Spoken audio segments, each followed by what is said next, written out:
The first half of 2007 was a really, really good time in the WWE, especially this Royal Rumble. I love this pay per view. It's one of my favorites. And you're looking from about January to about June of '07.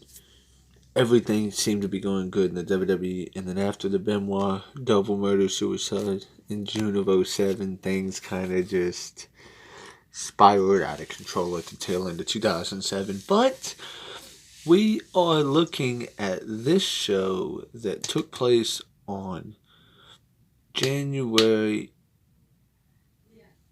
28th, 2007 from the AT&T Center in San Antonio, Texas.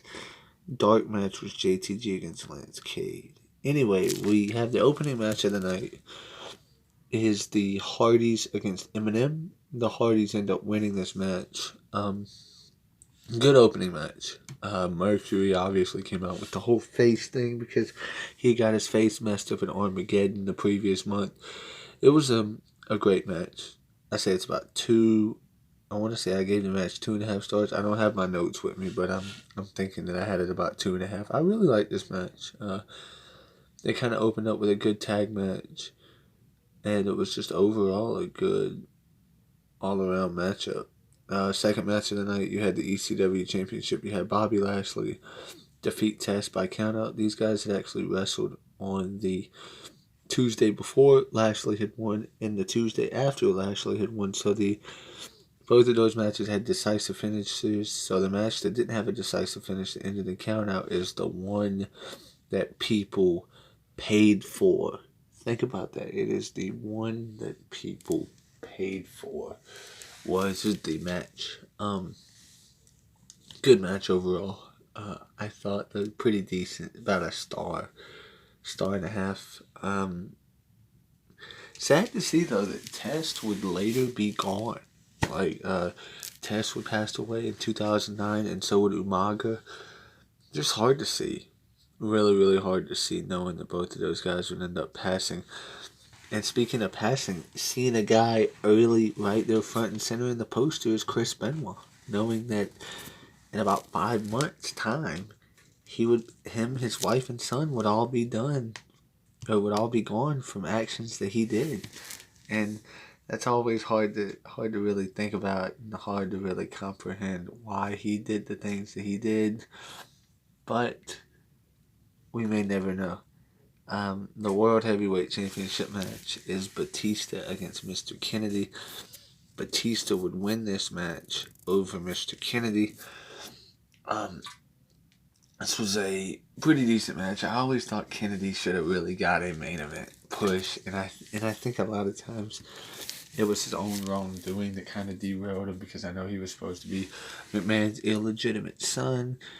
And I've heard a bunch of stuff. He won the Money in the Bank at WrestleMania 23. Things ended up not materializing. And it's just sad to see, because he had all of the promise in the world to be a big star.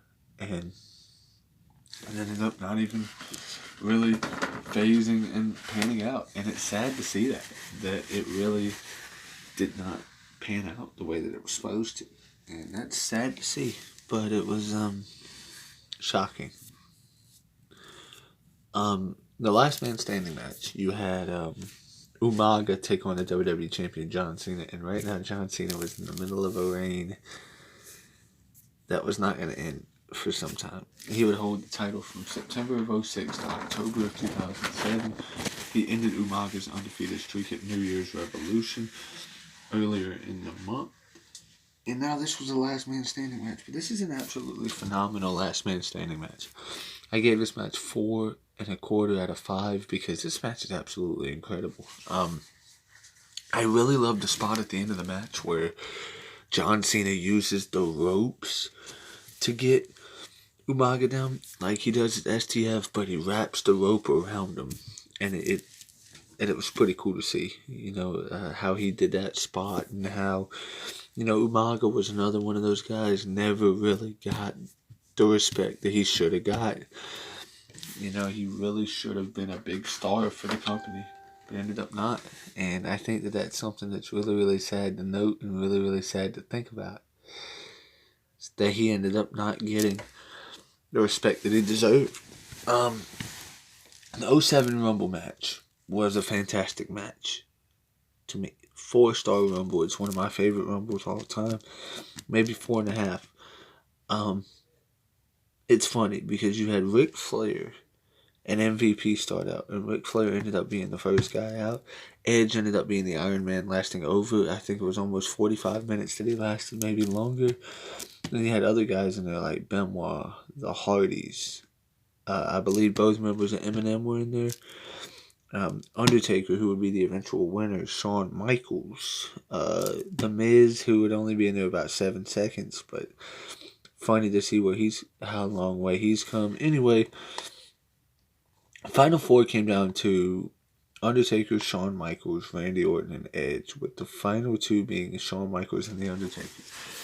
And I don't even have to say anything about this. These guys have a history and would even go on to have matches after this that would be absolute classics. These guys, I think, wrestled for about 5 to 7 minutes when it just came down to those two telling a compelling story.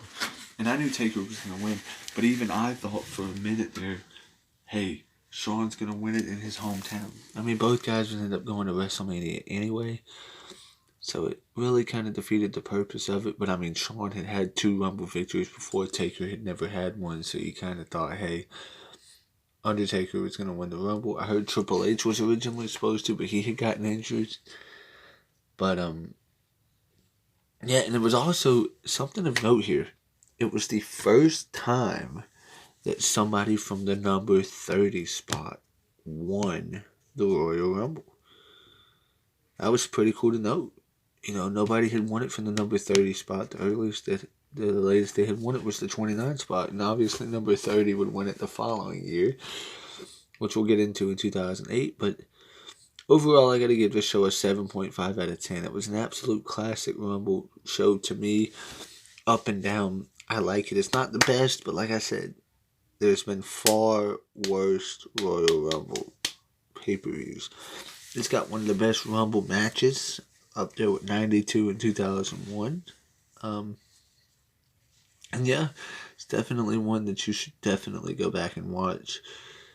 I hope you guys enjoyed this review. Like I always say, make sure to like, comment, subscribe, turn on post notifications. As always, I love you guys.